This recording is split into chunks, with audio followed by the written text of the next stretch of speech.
Meus irmãos, abrissem as suas Bíblias no livro do João, no capítulo 4, nós leremos apenas o versículo 23. João, capítulo 4, versículo 23.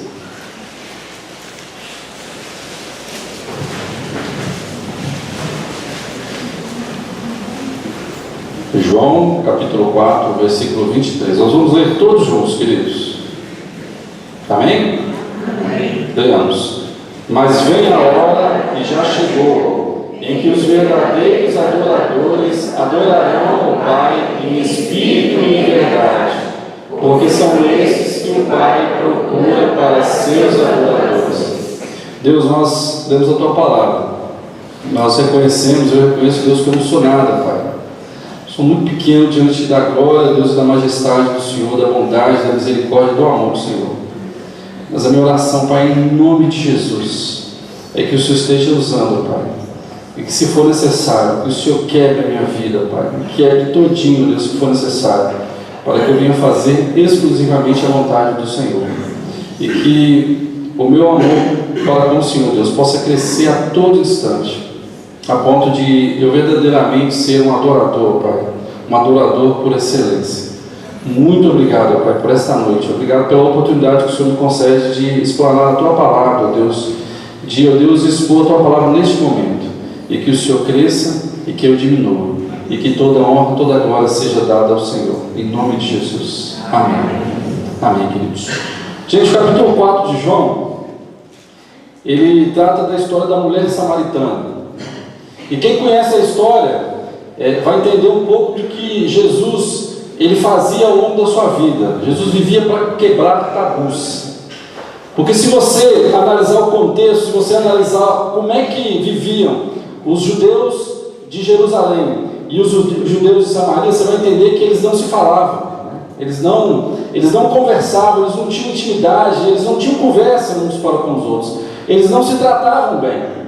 Desde que o povo de Samaria foi conquistado pelos assírios, houve essa divisão entre os judeus de Jerusalém com os judeus de Samaria.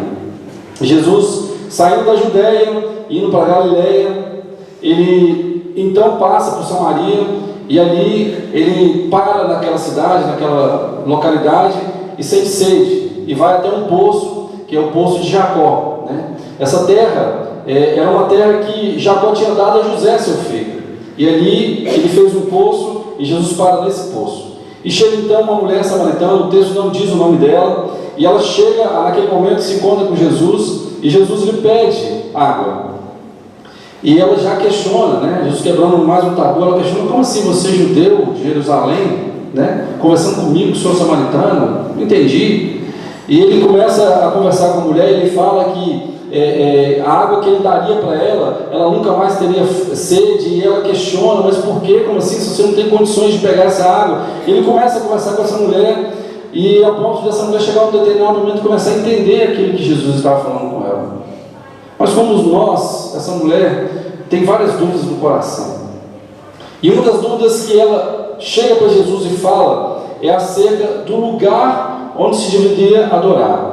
Quando houve essa separação, quando os assírios conquistaram Samaria, construiu um templo no Monte Gerizim, e lá nesse monte eles adoravam ao Senhor, e os judeus de Jerusalém adoravam em Jerusalém, e havia essa disparidade. Uns achavam que o melhor lugar para adorar a Deus era no Monte Gerizim, e os outros de Jerusalém achavam que era em Jerusalém, e sempre tinha essa discussão, né, de povos que eram irmãos e que agora se encontravam separados. E ela chega com esse questionamento, porque ela entende, e na mente dela passa-se a seguinte expressão, que Jesus seria um profeta, porque na conversa que ele teve com ela, ele chega e pergunta para ela assim: e o seu marido? Cadê ele? Aí ela fala assim: eu não tenho marido. Ela fala assim: bem disse, né, que não tem. Você teve 5 e o que você está agora não é seu.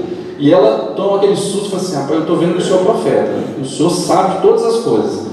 Eu fico imaginando o coração daquela mulher naquele momento, Jesus chegar para ela e soltar aquela bomba no rosto dela, e ela dá aquela cambaleada: mas peraí então, já que o senhor é profeta, eu tenho uma dúvida no meu coração, né? Uns falam que é lá, outros falam que é aqui, e ela chega com essa pergunta para Jesus, e Jesus, com todo o amor, com toda a paciência, com todas a calma que Jesus tinha, ele diz para ela assim, ó, que não importava o lugar, o que importava era a sinceridade do coração daquele povo, daquela mulher. E ele diz o seguinte: os verdadeiros adoradores adorarão ao Pai em espírito e em verdade. E muitas vezes nós tentamos entender o que seria esse adorar, né? E muitas dúvidas nós temos acerca do que é adorar. E eu fui no dicionário Aurélio, não fui no Wikipédia, fui no Aurélio, que é mais tradicional, e uma das terminologias, uma das definições de adorar é ter excessivo amor. Adorar significa ter excessivo amor. Com seu excessivo amor, Jesus resgata a mulher samaritana. Mas muitos cristãos até hoje continuam com o mesmo questionamento, com a mesma pergunta: será que adorar a Deus seria expressado num culto animado? Será que adorar a Deus seria você chegar aqui na igreja hoje e começar a cantar e você começar a chorar? Será que seria que você teria que bater palmas? Será que teria que ter manifestação de dom de línguas, profecias aqui para que a gente estivesse adorando?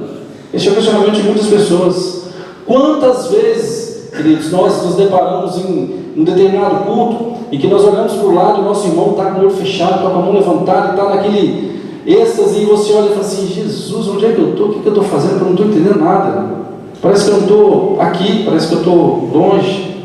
Será que isso tudo que acontece é a verdadeira adoração que Deus quer de nós? Esse é um questionamento que vai ocupar sempre as nossas cabeças. São crentes perdidos, preocupados com a forma e não com a essência. Esse é uma das maiores preocupações que nós temos, a forma de adorar. Nós esquecemos completamente da essência. Mas para Jesus, o que importa, queridos, é o amor excessivo que nós temos para com Ele. É até onde a gente vai com esse amor, até a que ponto nós chegamos com esse amor, até que ponto nós deixamos as coisas ou realizamos as coisas em favor desse amor, até que ponto que nós olhamos para o nosso irmão e olhamos para ele e dizemos assim: queridos, nós estamos aqui, estou aqui, ó, o que você está precisando? Hoje eu vou perder para que você venha ganhar. É isso que Deus quer nos mostrar através desse texto.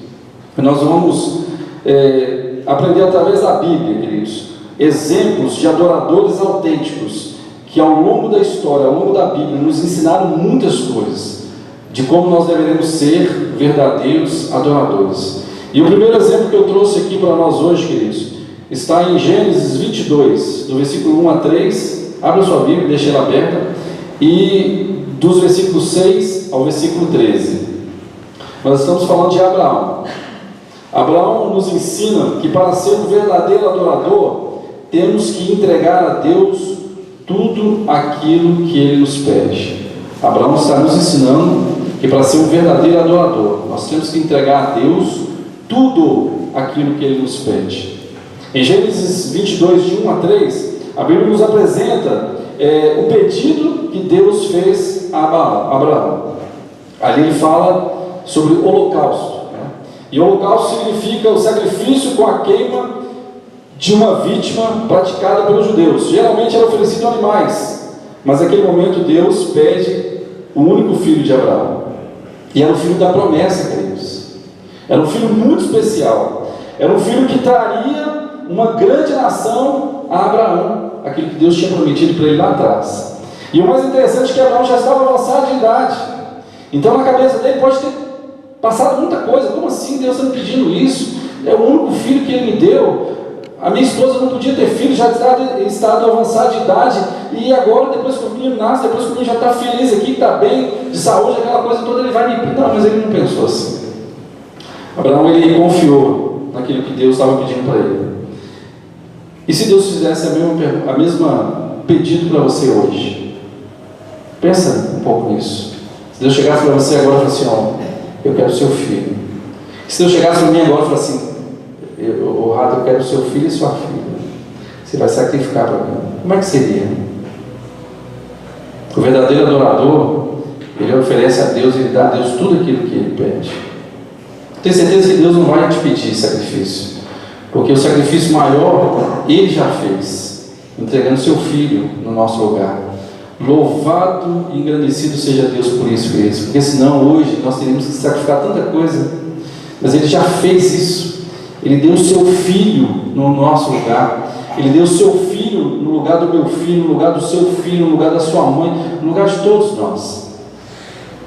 Mas com amor excessivo, Abraão responde para Deus: Senhor, eu te amo muito, muito mais do que ao meu próprio filho.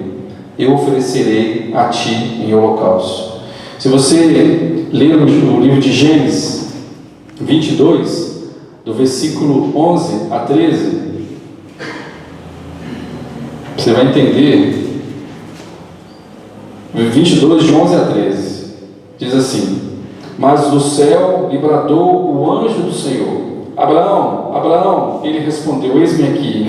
Então ele disse: Não estendas a mão sobre o rapaz, e nada lhe faças, pois agora sei que temes a Deus, porquanto não me negastes o filho, o teu único filho. Tendo Abraão erguido os olhos, viu atrás de si o carneiro, preso pelos chifres entre os arbustos. Tomou Abraão o carneiro e o ofereceu em holocausto ao lugar do seu filho. Quando nós entregamos, quando somos verdadeiros adoradores, quando temos excessivo amor e entregamos a Deus tudo aquilo que Ele nos pede, queridos, Ele vai nos dar a bênção, Ele vai nos dar o refúgio. Isaac pergunta a seu pai: Pai, nós temos todas as coisas para fazer aqui, o sacrifício, mas está faltando o cordeiro, está faltando o animal. E Abraão responde para o filho: Deus proverá. Deus, ele sempre provê, meu querido. E eu fico assim, muito sentido, porque às vezes Deus faz tanta coisa por nós, né? Ele prova o seu amor a todo momento, a todo instante, e a gente diz que ama Ele, mas não entrega a Ele tudo que Ele nos pede. Às vezes Deus tem pedido tão pouco para você, queridos. Às vezes Deus só quer o seu tempo, às vezes só quer a sua presença próximo dEle, e a gente prefere não entregar, prefere não ser um adorador por excelência. E quando nós entregamos, Ele é fiel aos seus verdadeiros adoradores, e Ele suprirá todas as nossas necessidades. O segundo exemplo que nós temos na Bíblia, que nós aprendemos, foi estudado hoje pela manhã na sala dos adolescentes. Está no livro de Jó, no capítulo 1, de 13 a 22. Jó, capítulo 1, 13 a 22. Jó nos ensina que o verdadeiro adorador glorifica a Deus e o bendiz em toda e em qualquer circunstância, em toda e em qualquer situação. Não importa qual situação você esteja passando, se você é um adorador por excelência, queridos, você vai glorificar a Deus. Nós conhecemos a história de Jó.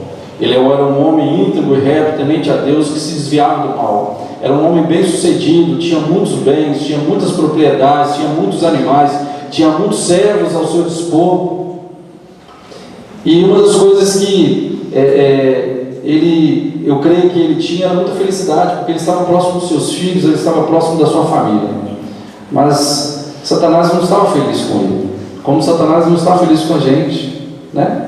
Por mais que a gente tenha nossa família próxima, por mais que a gente tenha bens, por mais que a gente tenha felicidade, Satanás nunca vai estar feliz com a gente, nunca vai estar.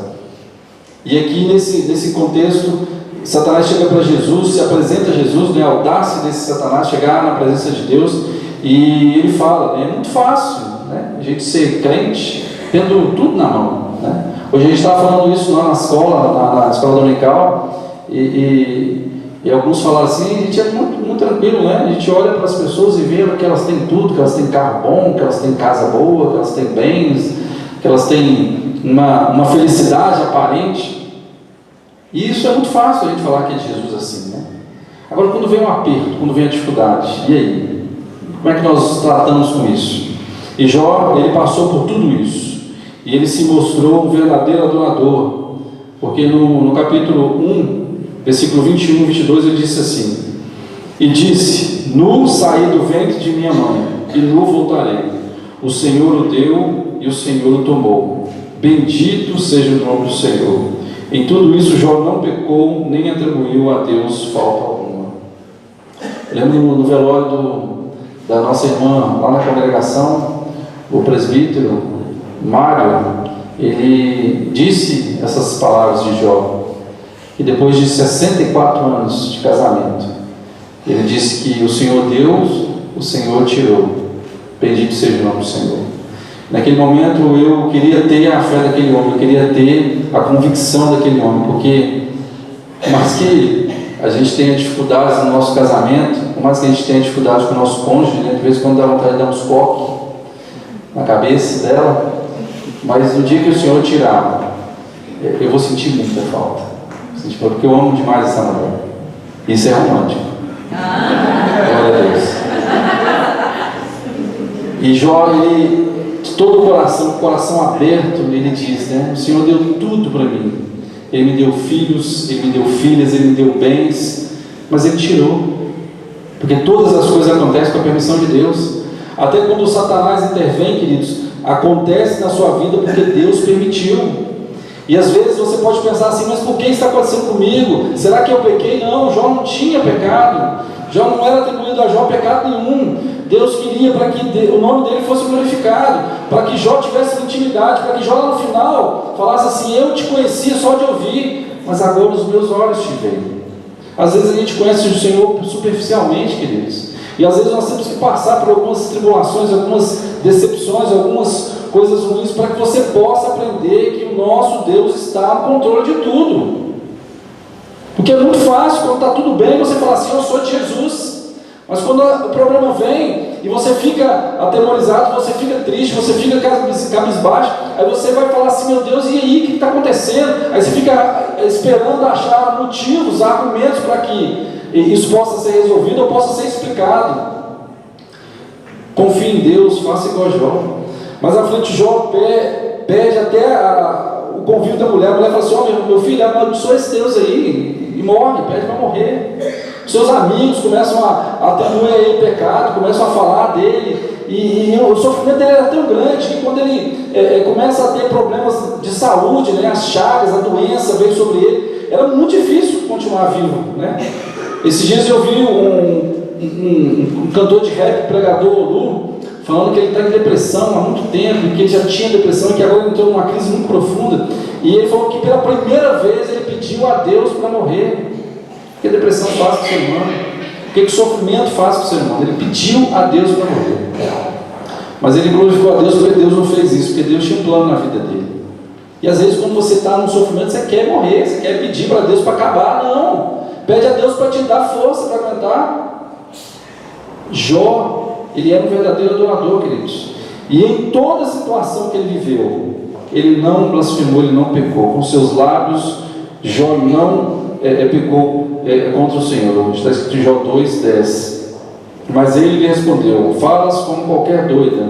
Temos recebido o bem de Deus e não receberíamos também o mal? Em tudo isso não pecou Jó com seus lábios. Como é que você tem sido, querido, com Jó? Você tem tido a força que Jó tem em meio às tribulações, em meio às dificuldades? Ou você tem sido como Pedro, né? Que na primeira oportunidade nega Jesus? Ou você tem sido aquele que só é de Jesus, só está com Jesus quando o vento corre a seu favor? Mudou o vento um pouquinho, né? Já começa a querer sair da igreja, começa a querer buscar outros caminhos, buscar outra vida, colocando a culpa em tudo e em todos, menos entendendo que Jesus tem o controle de todas as coisas e sabe de todas as coisas. Que Deus tenha misericórdia de nós. A terceira pessoa que nós aprendemos aqui, o terceiro testemunho, né, o terceiro exemplo, é de Daniel. Está no capítulo 3, versículos 16 e 18. E esse texto fala sobre os amigos de Daniel, Sadraque, Misaque e Abednego. Sadraque, Misaque e Abednego nos ensina que o verdadeiro adorador aceita a vontade de Deus, mesmo que essa não seja a nossa vontade. Esses meninos estavam presos, estavam cativos, foram levados cativos. Esses meninos passaram pela troca de nomes. Esses meninos passaram por várias dificuldades. Mas no momento em que o rei dá uma ordem para eles de que eles deveriam adorar outro Deus que não fosse o Deus vivo, e eles são jogados, eles são condenados a ser jogados na fornalha. Esses meninos dizem para o rei da seguinte forma: responderam Sadraque, Mesaque e Abednego ao rei: ó Nabucodonosor, quanto a isso não necessitamos de te responder. Se o nosso Deus, a quem servimos, quer livrar-nos, ele nos livrará da fornalha de fogo ardente e das tuas mãos, ó rei. Se não, fica sabendo, ó rei, que não serviremos a teus deuses, nem adoraremos a imagem de ouro que levantaste. Esses meninos, eles poderiam ter andado e dançado conforme a música, né? Eles estavam cativos, eles não eram visitantes naquela terra, eles eram prisioneiros. E eles passaram por um longo tempo estudando a língua dos caldeus, aprendendo ali, porque o rei queria usar o conhecimento deles, queria usar a beleza deles, queria usá-los para que o reino dele, de Nabucodonosor, crescesse, fosse mais amplo. E eles estavam ali cativos. E então, nessa situação, eles poderiam até ter obedecido. Não, o rei mandou adorar, vamos adorar, mas aqui a gente faz isso só de fachada. Não, eles foram íntegros, eles foram verdadeiros adoradores, porque eles entregaram ao Pai ali, queridos, a sua adoração. Eles aceitaram a vontade de Deus. E a vontade de Deus naquele momento é que eles fossem para a fornalha, é que eles fossem contra tudo aquilo que o rei estava falando para eles. Se você vê o livro de Daniel no começo, chega um momento lá que o rei queria que eles comessem das finas iguarias, e Daniel e seus amigos falam assim: não, deixa a gente comer aquilo que a gente está acostumado a comer. E Deus permite, abre o coração do eunuco para que eles comessem de pão e água, de coisas saudáveis, frutas, legumes, e depois eles viram que aquilo era muito melhor para eles, e eles foram contra tudo aquilo que eles estavam vivendo ali. Eles poderiam falar assim: não, vamos com as finas iguarias, não há um problema não, porque lá na frente isso pode ter problema para a gente pode ser preso, a gente pode ser açoitado. Não, eles não quiseram saber. Se a vontade de Deus é que eles estivessem cativos, eles iam estar cativos. Se a vontade de Deus é que eles fossem para a fornalha, eles iam para a fornalha, porque eles iam adorar a Deus verdadeiramente. Eles iam ir até o fim, até a morte. E eles foram até o fim, e não adoraram aqueles deuses que o rei Nabucodonosor tinha ordenado que eles adorassem. Verdadeiramente, os verdadeiros adoradores colocam à mercê da vontade de Deus. Talvez existam pessoas aqui lutando contra a vontade de Deus para a vida de vocês, ou para nossas vidas. Lutando todos os dias, porque Deus está mandando você fazer uma coisa, mas você quer fazer outra. Deus está mandando você tomar uma direção, mas você quer tomar outra. Talvez você possa estar aqui assim. Mas o que Deus quer é que você compreenda, que a vontade dele é muito melhor do que a sua. Jeremias 29, no versículo 11, e depois Isaías 55, 8 e 9. A gente vai estar aprendendo aqui. Jeremias 29, 11. Olha o que Deus diz através da sua palavra. Eu é que sei que pensamentos tenho a vosso respeito, diz o Senhor, pensamentos de paz e não de mal, para vos dar o fim que desejais. E Isaías 55, 8 e 9 diz que os caminhos do Senhor são muito maiores que os nossos, os pensamentos do Senhor são muito maiores que os nossos. A gente vai estar abrindo aqui. 55, 8 e 9. Porque os meus pensamentos não são os vossos pensamentos, nem os vossos caminhos os meus caminhos, diz o Senhor. Porque assim como os céus são mais altos do que a terra, assim são os meus caminhos mais altos do que os vossos caminhos, e os meus pensamentos mais altos do que os vossos pensamentos. Aquilo que Deus tem para nós, queridos, é muito melhor. Às vezes aquilo que Deus tem para nós pode nos levar por caminhos de sofrimento. Pode. Às vezes pode levar por caminhos que vão nos fazer chorar, que vão nos fazer sofrer. Mas no final, tudo vai se resolver. Tudo vai dar certo. Porque aquilo que Ele prometeu, Ele vai cumprir. Porque aquilo que Ele disse, Ele vai honrar. Porque os caminhos dele são muito maiores que os nossos. Nós somos limitados, queridos. Mas o amor de Deus excede todo entendimento. Ele traz a nós tudo aquilo que é bom, tudo aquilo que é perfeito, tudo aquilo que é agradável. O pensamento do Senhor para conosco é pensamento de bem, não de mal. Para a gente ter o fim que nós queremos, que é a felicidade, que é estar com Cristo, que é honrar a Deus e estar na presença dele em todos os momentos. Quarto exemplo, queridos, é o da própria mulher samaritana. Em João 4, ela nos ensina que o verdadeiro adorador anuncia as boas novas que aprendeu. Essa mulher, ela teve um momento ímpar na vida dela, ela se encontrou com Jesus, e Jesus disse palavras de vida para essa mulher, e essa mulher entendeu. E essa mulher saiu de lá transformada, essa mulher saiu de lá impactada. E ela poderia muito bem ter saído de lá e não ter falado nada. Não, recebi a bênção, estou feliz, entendi, agora deixo para minha casa, porque eu vou ver minha vida agora totalmente diferente. Agora eu vou arrumar um marido sério, vou casar, vou ter meus filhos e vou viver de uma forma tranquila. Mas ela não fez isso.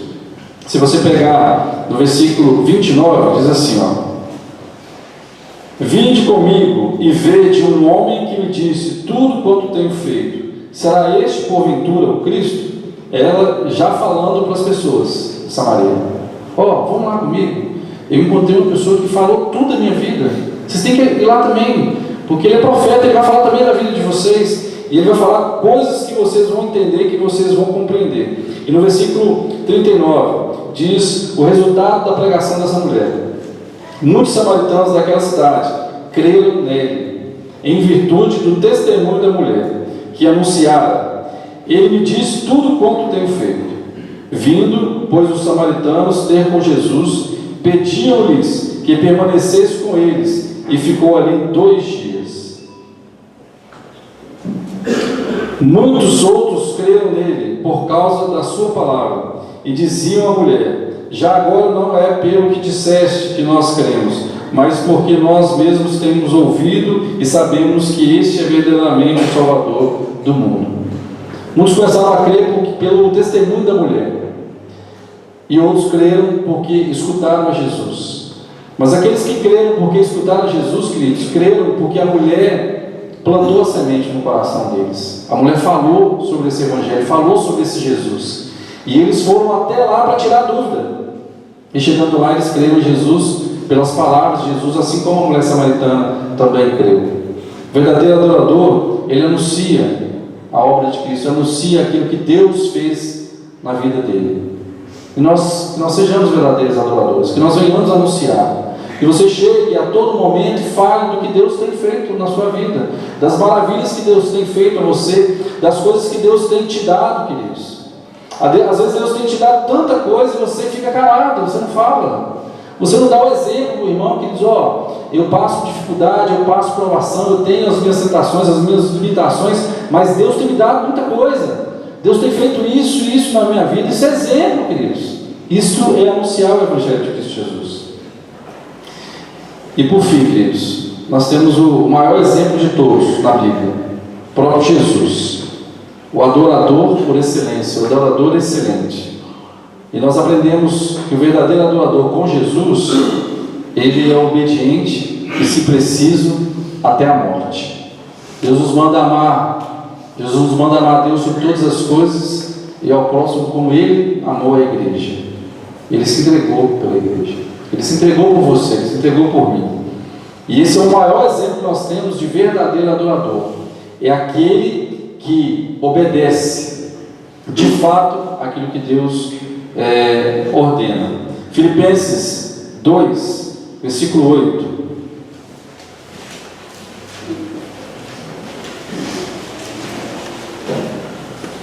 Diz assim: a si mesmo se humilhou, tornando-se obediente até a morte e morte de cruz. Esse foi Jesus. Ele, sendo Deus, se humilha e recebe a pior morte daquela época, a morte mais horrível, a morte mais tenebrosa daquela época era a morte de cruz. Só os malfeitores, só os que não tinham classe, só aqueles que não tinham nenhuma excelência poderiam morrer daquela forma. E Jesus, ele se humilha a ponto de morrer numa cruz em favor de você, em favor de nós. Ao longo das nossas vidas aqui na igreja, queridos, nós cantamos várias vezes um cântico que até perguntei para o Raul se ele conhecia, né?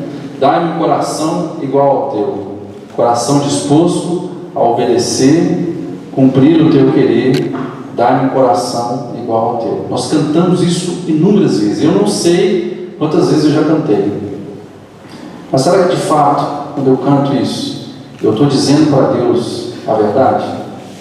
Será que se eu tiver um coração igual ao de Cristo, eu vou ser um adorador de verdade? Será que eu estou disposto a passar por isso tudo?